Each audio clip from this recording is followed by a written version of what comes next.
Ang sangkatauhan ay natatakot sa dilim, natatakot sa mga bagay na hindi pa alam, at natatakot sa kamatayan. Ang Demon King ay ang pagsasama-sama ng lahat ng kanilang takot. Bilang pinuno ng dilim at Lord ng 10,000 Demon Hall, dapat ipakita ng Demon King sa lahat kung paano siya katatakutan at igagalang. Habang hinahanap ang perpektong balanse sa pagitan ng pamimilit sa pamamagitan ng dahas at pang-aakit sa pamamagitan ng matatamis na salita, tulad ng pagpilit sa isang tao na ngumunguya ng piraso ng tinapay. Pagkatapos ay ngumingiti at sinasabing may kalahating ipis dito. Cyrus, ang Demon King na ika-negatibo 333. Ang mga kandila ay dahan-dahang nanginginig, nagbibigay liwanag sa madilim na silid-aklatan sa harap. Sa mahina at malabong liwanag na ito, makikita ang isang binatilyo na nakabaluktot sa isang upuan sa harap ng mesa. Nagbabaliktad ng isang mabigat na libro sa ilalim ng liwanag ng kandila. Siya ay mukhang 16 o 17, at dahil sa matagal na hindi pagkakaroon ng sikat ng araw, ang kanyang gwapong mukha ay mukhang maputla at payat. Siya ay nakasuot ng mahabang madilim na balabal ng isang wizard na umaabot sa lupa. Sa panlabas, siya ay tila walang pinagkaiba sa isang karaniwang tao, ngunit ang matulis na sungay na bahagyang nakabuka mula sa kanyang buhok sa magkabilang bahagi ng noo at ang kanyang pulang mga mata ay sumisimbolo sa kanyang tunay na pagkatao. Siya ay isang demon. Ha! Pagkalipas ng ilang sandali, isinara ng Lord ang libro sa harap niya, inalis ang salamin at pinahid ang kanyang masakit na mga mata. Ang buong akda ay isang tuwid na talaarawan, na parang isang bata na mapaghimagsik na nag-imbento ng kwento upang makagawa ng takdang aralin sa bakasyon noong bata pa. Sa isang antas, ang mga nobelang internet na binasa ng Lord noon ay mas kawili-wili ng 1,000,000 beses kaysa sa akdang ito. Marahil kapag naging Demon King, ang unang dapat gawin ay makahanap ng mapagkakatiwalaang tagasulat. Habang nakikipag-usap sa kanyang sarili, tumayo ang Lord at nag-unat. Ang maliit na silid-aklatan ay mukhang malinis at medyo luma, ngunit ano pa ang maaasahan sa isang underground na yungib na hindi umaabot sa 20 metro kwadrado. Wala dito kundi madidilim at basang yungib, mga halimaw na nag-aabang sa dilim at kamatayan. Ngunit para sa Lord, ito ang kanyang tanging tahanan. Naalala ko ang bilis ng paglipas ng panahon. Habang humihikbi, hindi may iwasang maalala ng Lord ang tanawin ng siya ay unang dumating sa mundong ito. Siya ay isang tanyag na hacker sa mundo ng internet sa lupa, kahit gaano pa kalakas ang firewall, basta't hindi ganap na nakahiwalay ang network sa pisikal na aspeto, ang itim na kamay ng Lord ay hindi mapipigilan. Ngunit kahit ang Lord ay hindi inaasahang darating ang araw na siya ay madadapa. Upang maiwasan ang abala, isinulat niya ang script para sa isang online game na madalas niyang nilalaro, ngunit opisyal na na-block ang kanyang account. Hindi makatiis, natural na sumalakay ang Lord sa opisyal na server upang subukang ibalik ang kanyang account. Bilang resulta, sa sandaling masaya ang Lord na inaayos ang server, hindi niya napansin ang babala ng bagyo sa kanyang paligid. Ang resulta? Well, ang katotohanan ay nagsasabi sa atin na may dahilan kung bakit ipinagbabawal ang paggamit ng mga dekuryenteng kagamitan kapag may kulog. Bilang resulta, hindi lamang ang computer ng Lord ang ganap na nasira, kundi pati na rin ang kanyang sarili ay hindi nakaligtas sa sakuna. Nang magising ang Lord, siya ay naging isang demon na bagong labas mula sa itlog, at siya rin ay isa sa mga tagapagmana ng Demon King. Matapos ang mahigit 10 taon sa gitna ng kaguluhan ng mga demonyo, sa wakas ay nasanay na ang Lord sa buhay sa Demon World, ngunit siya ay tinawag ng kanyang komportableng ama. At pagkatapos sa ilalim ng pangalang seremonya ng pagmamana ng Demon King, itinapon siya sa isang lugar na walang sinumang gustong pumunta. Ngunit wala namang kakaiba. Sa 5 magkakapatid, ang Lord ang tanging may pinakamababang kakayahan. Ang kanyang nakatatandang kapatid na si Arianen ang pinakamalakas na kandidato para sa Demon King, at ang pangalan ng kanyang nakatatandang kapatid na si Lilisha ay sapat na upang magpaluha sa mga bata sa Demon World. Kahit ang kanyang 2 nakababatang kapatid ay mga nakakatakot na nilalang sa Demon World. Tanging ang Lord na pangatlong anak Ahem, pangatlong kapatid Ahem, pangatlong kapatid sa Demon World ang walang anumang reputasyon, maliban sa palaging nakaupo sa silid-aklatan at nagbabasa ng mga libro. Hindi kailanman nakita na gumawa ng kahit anong seryoso. Hindi lamang siya mahina tulad ng mga demon na nagbabantay, kundi sa paghahambing sa mga kapatid na may hawak na mabibigat na armas, ang kapangyarihan ng Lord ay napakaawa-awa. Kasama siya, dalawa lamang sila. Walang duda na siya ay itinapon sa isang ganitong nakababahalang lugar, kung hindi, bago pa man makapag-ayos ang Lord ng kanyang dungsyon, siya ay naging pagkain para sa madilim na kailaliman sa ilalim ng lupa, at isang patuloy na biro sa mga demon. Ang tinatawag na seremonya ng pagmamana ng Demon King ay talagang napakasimple. Sa madaling salita, ang 5 bata na tagapagmana ng Demon King ay pumipili ng isang lugar, at pagkatapos ay bumuo ng kanilang sariling madilim na kastilyo doon upang palawakin ang kanilang kapangyarihan. Sa huli, kung sino ang makakapagpamalas ng pinakamagaling sa 5 magkakapatid, siya ang magiging susunod na Demon King. Ito ay simple at tuwid, walang mga abala sa seremonya tulad ng sa mundo ng tao, walang halalan, panghihikayat at lihim na operasyon, at hindi kailangang lumabas sa di upang ipaliwanag ang kanilang mga pananaw sa politika. Ang may pinakamalaking kamao ang siyang boss, masasabi na ang Demon World ay umabot sa sukdulan ng pahayag na ito, kahit na umabot sa katotohanan. Ngunit sa wakas ay nailigtas din tumingin sa kawalan sa harap. Itinaas ng Lord ang kanyang salamin, sa kanyang pulang mga mata ay kumikislap ang isang sinag ng liwanag. Dahil sa oras na ito, ang mga hanay ng datos ay lumitaw sa kanyang harapan. Dungeon Building System. Pangulo, Lord. Antas 1. Progreso ng pag-unlad, 355 paghahati 1,200. May mga yaman, mineral, 50, mercury, 20, hiyas, 15, kristal, 70, pera, 1,520. Mga tauhan, 6 na tao. Gawain, puso ng dungjon, maaaring maramdaman ang tibok ng iyong puso, ito ay patunay na ikaw ay buhay at ito rin ang countdown sa iyong kamatayan. Lahat ay nakasalalay sa kung paano ka magpapakamatay, limitasyon ng buhay positibo 100. Gawain, pag-aaral, dito nakatago ang mga lihim ng kasaysayan, mga batas ng mundo at ang Playboy magazine, nakasalalay sa kung ikaw ay makakapagtaglay ng mga lihim, pagtaas ng kapangyarihan panandang pandagdag 3, pagbawi ng kapangyarihan positibo 1-0. Gawain, silid tulugan, kapag nakahiga sa malambot na kama upang maalis ang pagod, huwag kalimutang hindi lamang ito ginagamit para sa pagtulog kundi may kaugnayan din sa mga lihim ng pagpaparami sa mundong ito, pagbawi ng buhay positibo 1-0, limitadong enerhiya positibo 1-0. Gawain, tahanan, kahit ang mga alipin ay nangangailangan ng karapatang pantao.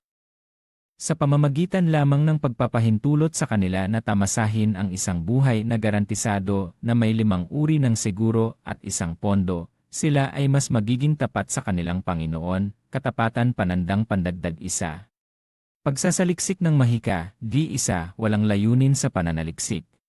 Disenyo ng arkitektura, D1, walang disenyo ng arkitektura. Sa wakas ay natapos na ang mga paghihirap. Tumingin sa nakabitin na panel sa harapan, labis na nadarama ng Lord ang pag-asa. Pagkatapos ng paglalakbay sa oras, nakuha ng Lord ang sistemang ito sa isang hindi maipaliwanag na paraan. Sa katunayan, hindi na bago sa Lord ang sistemang ito, dahil ito ay konteksto mula sa online game na kanyang nilalaro noon, ngunit hindi alam kung bakit, ito ay sumanib sa kanyang kaluluwa at sinamahan siya. Ngunit sa kasamaang palad, kahit na may ganitong sistema, ang Lord noon ay walang silbi. Dahil siya ay napilitang matuklasan na bago magbukas ang buong dungsyon, ang kanyang sistema ay ganap na nakasara. Kaya kahit gaano pa man siya karaming kaalaman, hindi niya ito maiaangkop bilang kanyang sariling kapangyarihan. Kahit gaano pa man ka-eksakto ang mga spell ng mahika, wala siyang paraan upang ipatupad ang isang makapangyarihang spell. Hindi lamang iyon, habang ang kanyang mga kapatid ay mabilis na umuunlad, ang buong katawan ay walang tigil na nag-upgrade na parang napuno ng mga gintong daliri. Ang Lord ay maaari lamang kumapit sa kanyang hindi mapapalawak na antas isa-dunction system magpakailanman. Ito rin ang dahilan kung bakit ang lakas ng Lord ay palaging mahina na kahit ang mga demon ay hindi makatingin. Napakasimple, isang tauhan na mula sa kanyang kapanganakan ay nasa D1 at hindi kailanman tumaas ang I o N. kahit nabigyan ng 100 legendary spells na hindi magagamit, hindi ba siya mananatiling walang silbi? Ngunit ngayon, pagkatapos ng lahat ng hirap at itinapon sa ganitong walang silbi na lugar, sa wakas ay nagsimula na ang Lord na buksan ang kanyang sariling dungsyon, at sabay na makuha ang kapangyarihan na dapat sana ay kanya. Dapat aminin na ang bagong bukas na dungsyon na ito ay napakahina. Bilang karagdagan sa Lord, ang may-ari ng dungsyon na may pangalan, ngunit walang katotohanan, tanging ang kanyang opisyal na katulong ang patuloy na sumasama sa kanya, at ang 5 goblin na kanyang tinawag matapos dumating dito.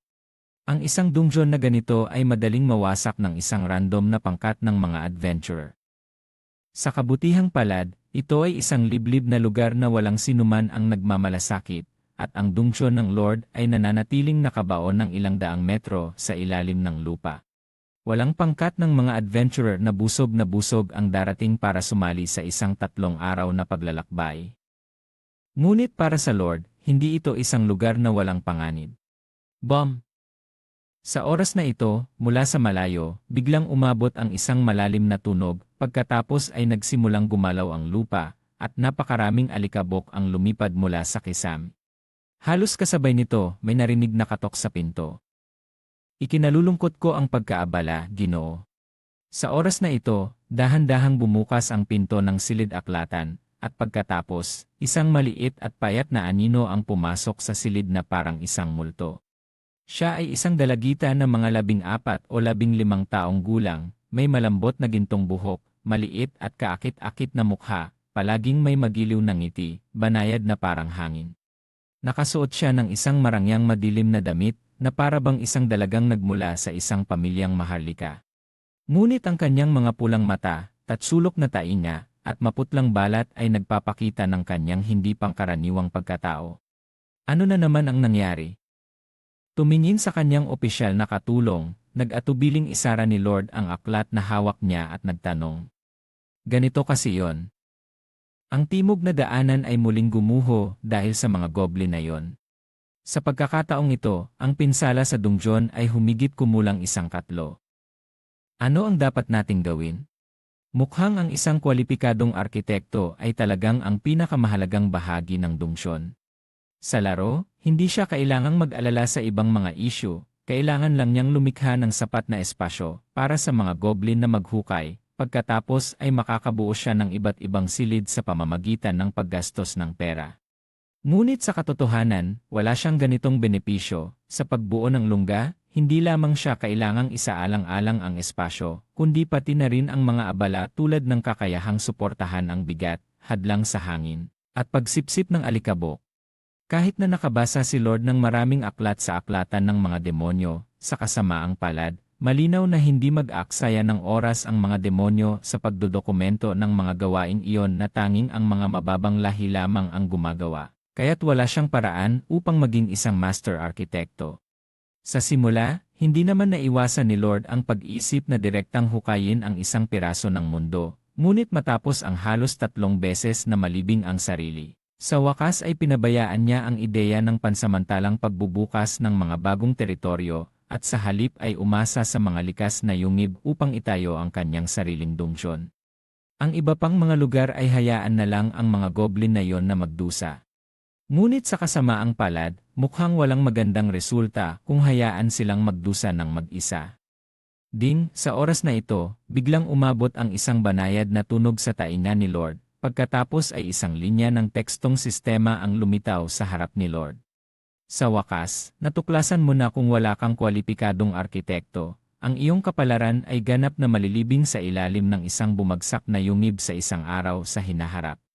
Upang matiyak na hindi ka mamamatay na walang pangalan, kailangan mo ng isang mahusay na katulong, misyon, mag-recruit ng arkitekto, gantimpala, 100 karanasan, maaaring lumikha ng kristal ng pagtawag. Talaga bang nandito ang sistemang ito para lokohin ka? Kahit na matagal nang alam ang masamang balak ng sistema, nakakunot pa rin ang noo ni Enoa Alcunis, maingat na nakatitig sa misyon sa harap niya. Hindi ito ang unang pagkakataon na nakatanggap si Enoa Alcunis ng ganitong uri ng misyon. Sa katunayan, halos araw-araw ay random na nag-a-assign ang sistema ng misyon sa kanya. At karamihan sa mga misyon na ito ay nasa kategoryang kakaiba. Halimbawa, tumingin ka sa kabila ng madilim na bangin at naramdaman ang tawag mula sa iyong puso.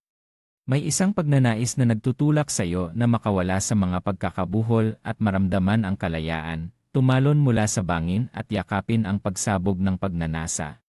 O, tumingin sa dalagang nasa harap mo, labis kang nahatak sa kanya. Mula pa noong sinaunang panahon, may isang tanging paraan lamang para ipakita ng mga lalaki ang kanilang pag-ibig sa mga babae, itulak siya, sakupin siya, angkinin siya, mga bagay na ganoon. Sa katotohanan, hindi ibibigay ng sistema kay Enoa Alcunis ang isang misyon na lampas sa kanyang kakayahan. Ang tumalon mula sa bangin ay tila napakamapanganib, ngunit sa ilalim ay ang bangin ng mundong madilim. Maliban sa mahulog sa ilalim ng espasyo at masayang mangolekta ng sabon kasama ang napakaraming halimaw, wala nang ibang panganib. Ang paraan ng pagpapakita ng pag-ibig ay napakasimple rin. Ang tanging problema ay ang kausap ay kanyang nakababatang kapatid, at higit pa rito, isang half-dragon. Sige, kung hindi isa sa alang-alang ang mga kahihinatnan, maaari pa rin itong makumpleto. Kung hindi mo isa sa alang-alang ang mga kahihinatnan. Ginoo, may opinyon ka ba? Ang malambing at mahinahong tinig ng dalaga ay nagbalik kay Enoa Alcunis sa katotohanan. Lumiko siya, tiningnan ang kanyang opisyal na katulong at mahinahong itinaas ang salamin. Mukhang talagang kailangan natin ng isang talentadong tagabuo. Pagkatapos sabihin ito, huminto si Enoa Alcunis sandali. Kung talagang walang ibang paraan, pupunta ako sa lungsod ng Blingdenstone. Nang marinig ang sinabi ni Enoa Alcunis, hindi nagbago ang mukha ng dalaga, tumango lamang. Ang mga Duergar ay talagang magagaling na arkitekto sa ilalim ng lupa. Narinig ko rin na sila ay inuupahan ng mga drow o iba pang lahi sa ilalim ng lupa upang bumuo ng mga kastilyo. Ngunit, habang siya ay nagsasalita, ang mga pulang mata ng dalaga ay tahimik at nakatuon, nakatitig kay Enoa Alcunis. Ang mga Duergar ay kilala sa kanilang panlilinlang at tuso. Kahit na ikaw ay isang lahi ng madilim, tiyak na hindi sila mangahas na gawin sa iyo ang anuman, ngunit kailangan pa ring mag-ingat sa mga hindi inaasahang pangyayari. Naiintindihan ko. Nang marinig ang sinabi ng dalaga, tumango si Enoa Alcunis. Hindi niya maiwasang tumingin sa dalaga. Sa hindi nagtagal, sa mata ni Enoa Alcunis, isang impormasyon ng karakter ang lumitaw sa tabi ng dalaga. Enoa Alcunis, pilak. Lahi, undead. Lakas sa labanan, ang undead ay hindi napapagod at hindi nakakaramdam ng sakit. Siya ay lalaban para sa iyo magpakailanman. Pamamahala, siya ay may pambihirang kaalaman at kasanayan sa pamamahala at magiging maaasahan ka ng kamay mo. Impluwensya, kaunti ang may lakas ng loob na tumutol sa kanyang mungkahi, ngunit hindi pa tiyak kung ito ay dahil sa kanyang kagandahan o lahi.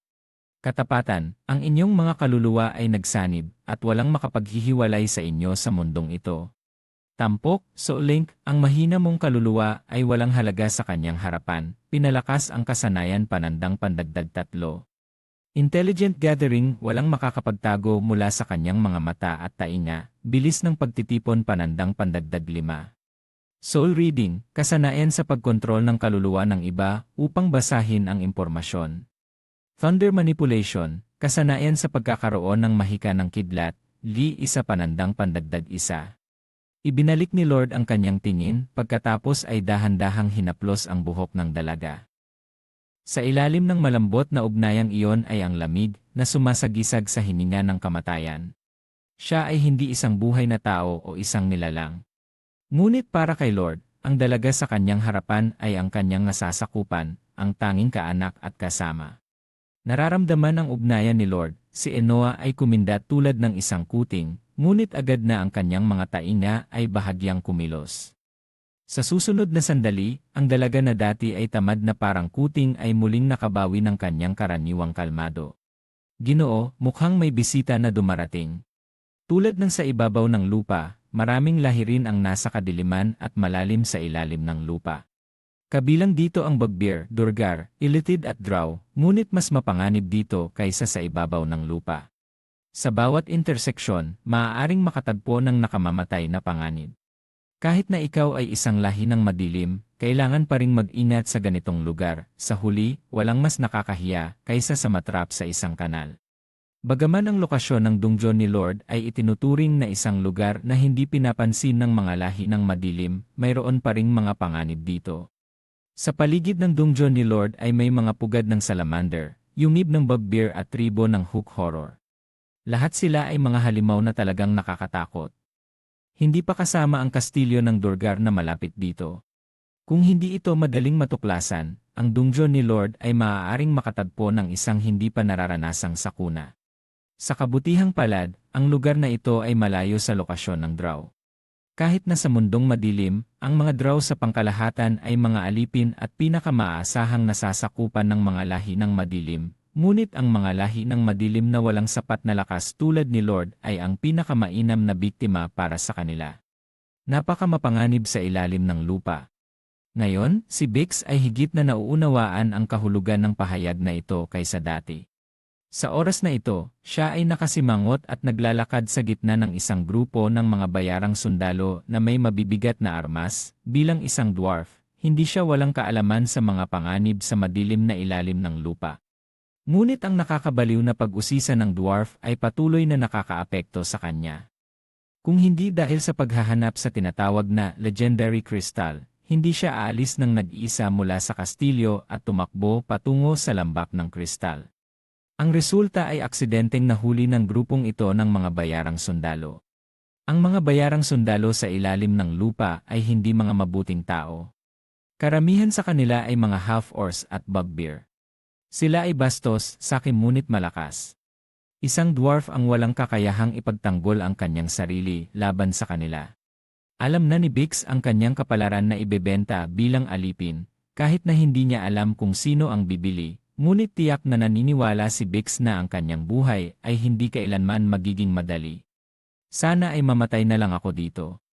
Sa sandaling ang grupong ito ng mga bayarang sundalo ay masayang nag-uusap kung gaano karaming pera ang maaari nilang makuha mula sa pagbebenta ng dwarf, biglang may nangyari. Boom! Sa isang malakas na tunog, nagsimulang umalog ang lupa. Lumiko sila at nagulat na tumingin, na pagtanto na sa likod nila, ang daanan ay ganap na naharang ng mga bato, walang daanan. Ano ang nangyayari? Ano ito? Ang hindi inaasahang aksidente na ito ay nagdulot sa kanila ng labis na pagkabigla. Lumiko sila at takot na tumingin sa paligid, ngunit sabay-sabay. Narinig lamang nila ang isang hu na ang madilim na daanan ay biglang naging maliwanag. Sa pagtingin sa paligid, nakita lamang nila ang mga sulo na nagliliyab na nagbigay liwanag sa madilim na daanan. Ang lugar na dati ay natatakpan ng kadiliman ay nagpakita ng tunay na anyo nito. Dungeon! Isang napakalakas na sigaw ang umabot mula sa bibig ng pinuno ng bayarang sundalo na half-orcs. Nang marinig ito, bigla silang naguluhan. Basta may buhay na nilalang sa ilalim ng lupa, walang hindi nakakaalam sa pagkakaroon ng dungjon. Ito ang tahanan ng mga masamang Panginoon, ang kastilyo ng Demon King, puno ng nakamamatay na mga bitag, mga nakakatakot na halimaw at mga napakalakas na lahi ng madilim. Walang nilalang sa ilalim ng lupa ang may katinuan na gustong makatagpo ng mga nakakatakot na ito. Tumakbo na! Sa oras na ito, ang daanan ng pagtakas ay naharang na, ang mga half-orcs at bugbear ay naguguluhan. Ang ilang half-orcs ay nagwawala at takot na tumakbo patungo sa katabing daanan. Crack! At sa sandaling ang mga half-orcs na ito ay tumakbo sa daanan, narinig lamang nila ang isang banayad na tunog. Pagkatapos, biglang lumitaw ang dose-dosenang matutulis na bakal na tinik sa walang laman na lupa. Sa isang iglap, ang mga matangkad na half-orcs na iyon ay tuluyang nawasak mula sa ilalim pataas, naging isang bunton ng mga bangkay na puno ng dugo. Nang makita ang tanawing ito, ang iba pang mga bayarang sundalo ay nagalit, umiiwas sa daanan na parang tumatakas mula sa isang salot. Ang ilang mga matatalinong tao ay tumalikod at tumakas, sinusubukang maghanap ng daan palabas na naharang na. Ngunit sa kasamaang palad, mali pa rin ang kanilang pinili. Iyese! Sa sandaling sumigaw ang mga bugbear at tumakbo patungo sa daanan na pinagtatakpan ng batong pinto, may isang banayad na tunog. Ang nakalalasong ulap na kulay asul na berde ay sumabog mula sa manipis na hangin ng walang babala. Bumuo ng isang makapal na ulap ng kamatayan na ganap na bumalot sa kanila. Ang bugbear na nilamon ng nakalalasong usok ay wala pang oras upang makipaglaban, masakit na humahawak sa kanyang leg, natumba sa lupa, hindi na makahinga. Ang orihinal na grupo ng mga bayarang sundalo na higit sa 10 ngayon ay hindi na umabot sa 5 tao. Ang biglaang pagbabagong ito ay nagdulot ng pagkabigla sa pinuno ng mga half-orcs. Gayunpaman, may dalawang nakaharang na panangga kanina, hindi siya naglakas loob na kumilos ng padalos-dalos. Kailangan niyang hawakan ang kanyang palakol na nakaharap sa mga natitirang kasama, nagmamasid ng may pag-ingat sa paligid. Tungkol kay Enoa Alcunis, nakalimutan na nila siya. Ang tunog ng mga hakbang ay umuusbong. Nang marinig ang tunog ng mga hakbang, ang mga half-orcs na bayarang sundalo ay humawak ng mahigpit sa kanilang mga sandata. Nakatitig sila ng malaki ang mga mata sa direksyong pinagmulan ng tunog. At sa ilalim ng pagmamasid ng mga half-orcs na bayarang sundalo, hindi nagtagal, isang payat na tao na nakasuot ng itim na balabal ang dahan-dahang lumabas. Half-orcs. Nang makita ang mga pangit at malalakas na halimaw sa harapan, itinaas ni Lord ang kanyang salamin, at sa kanyang mga mata ay lumitaw ang isang hindi nakatagong pagdududa. Hindi siya kailanman nagkaroon ng magandang impresyon sa ganitong uri ng nilalang na may iyayin na siyam, bobo, mahina ang kakayahan at magdudulot lamang ng abala. Bagaman iminungkahi ni Enoa Alcunis na kumuha ng ilang half-orcs upang protektahan ang dungsyon, tinanggihan pa rin ni Lord ang mungkahi. Ang umaasa na ang mga half-orcs na ito ay magprotekta sa dungsyon ay parang umaasa na sila ang magwasak ng mga tahanan. Oo. Nang makita ang payat na salamangkero sa harapan, hindi alam ng mga half-orcs kung dahil ba ito ay nakakita sila ng target upang ilabas ang kanilang galit o may iba silang ideya. Ang pinuno ng mga half-orcs ay sumigaw ng galit, pagkatapos ay mahigpit na hinawakan ang kanyang palakol at tumakbo patungo kay Lord.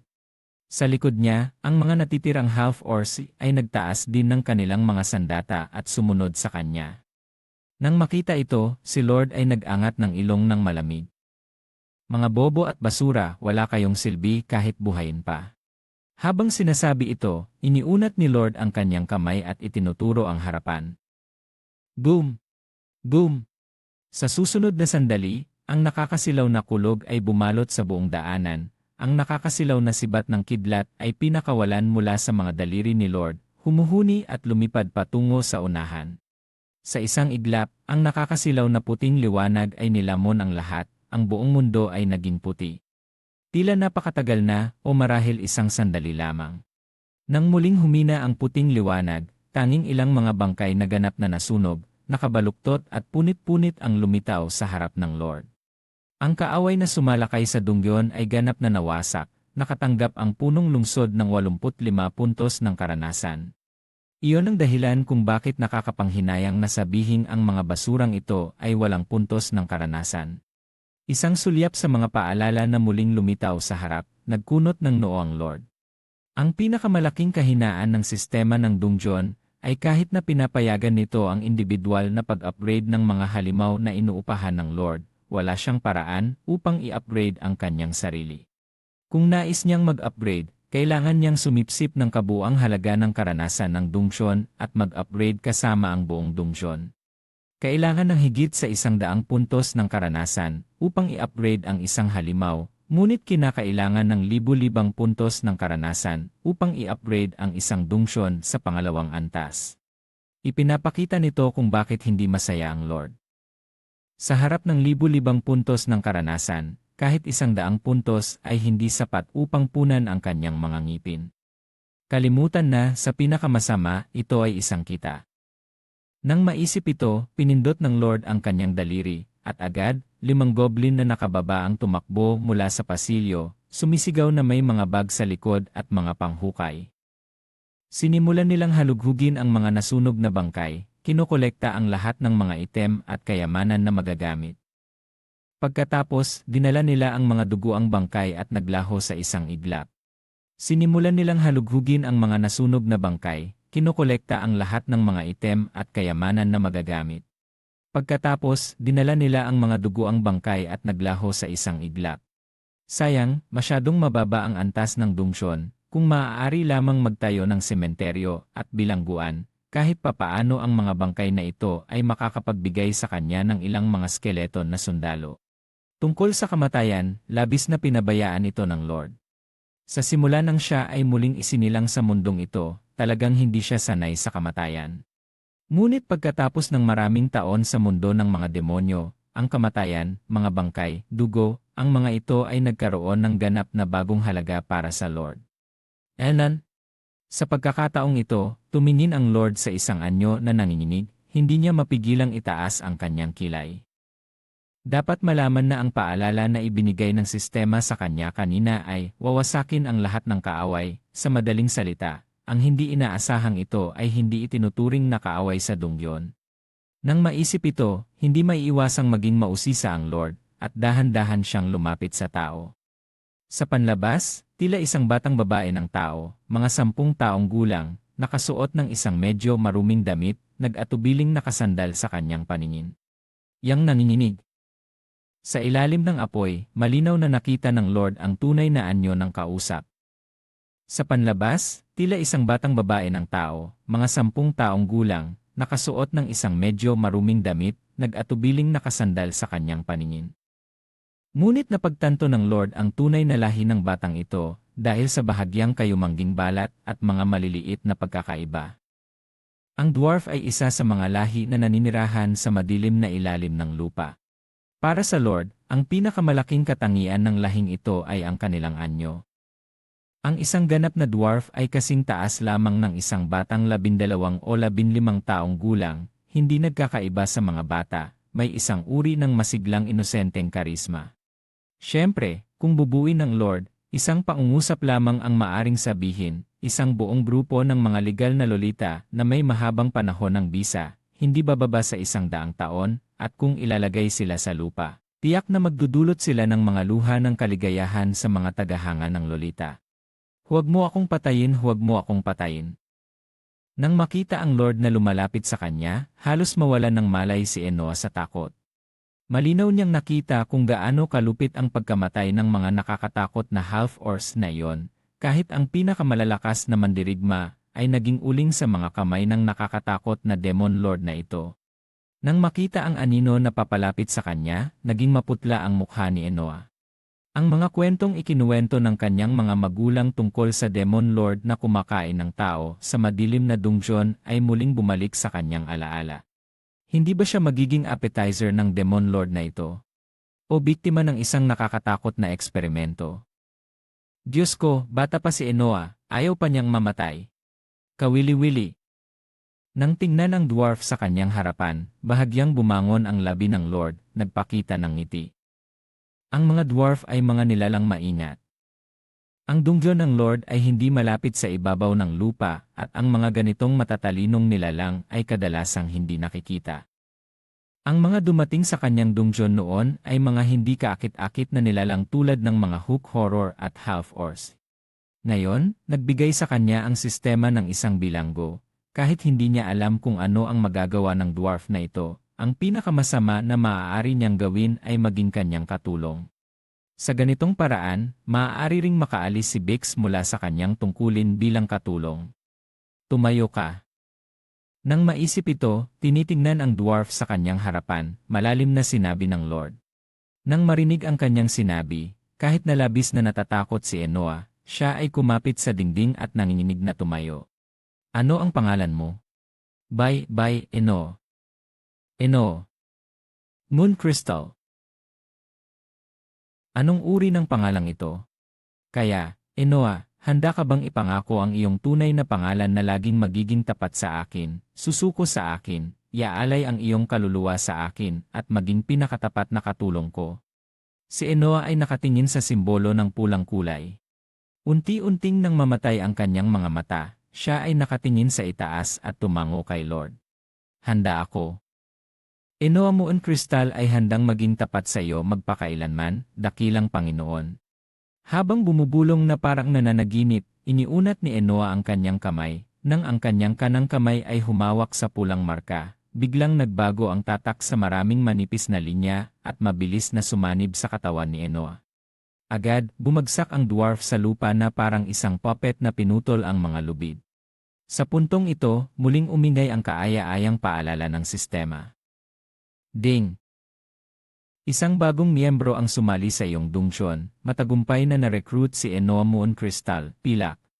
Natapos ang pang-araw-araw na misyon ng pag-recruit, nakatanggap ng 100 karanasan, bagong proyekto, kristal ng pagtawag. Enan? Nang makita ang pangalawang paalala ng sistema, nagulat ang Lord. Tinatandaan niyang ang pang-araw-araw na misyon ng pag-recruit na ito ay isang arkitekto, hindi ba ang dwarf na ito ay talagang isang arkitekto? Hindi lamang iyon, malinaw na nakita ng Lord na ang naunang pagsusuri ng sistema tungkol kay Enoa ay Pilak. Nang maisip ito, agad na nakatuon ang Lord sa dwarf na nakahiga sa lupa. Agad, isang bagong impormasyon ng karakter ang lumitaw sa harap ng Lord. Enoa, Moon Crystal, Pilak. Lakas ng laban, ito ay isang basura na may lakas ng laban na mas mababa sa 5. Pamamahala. Maaari niyang ayusin ang lahat ng bagay ng maayos, mula sa paglilinis ng silid hanggang sa paglibing ng mga bangkay. Siya ang pinakamahusay na katulong sa pagpatay kapag naglalakbay. Tampok, inobasyon at paglikha, ang mga dwarf sa kalikasan ay mahilig sa inobasyon at paglikha. Ang kanilang talino ay minsang nagdadala ng hindi inaasahang benepisyo, paglikha panandang pandagdag isa.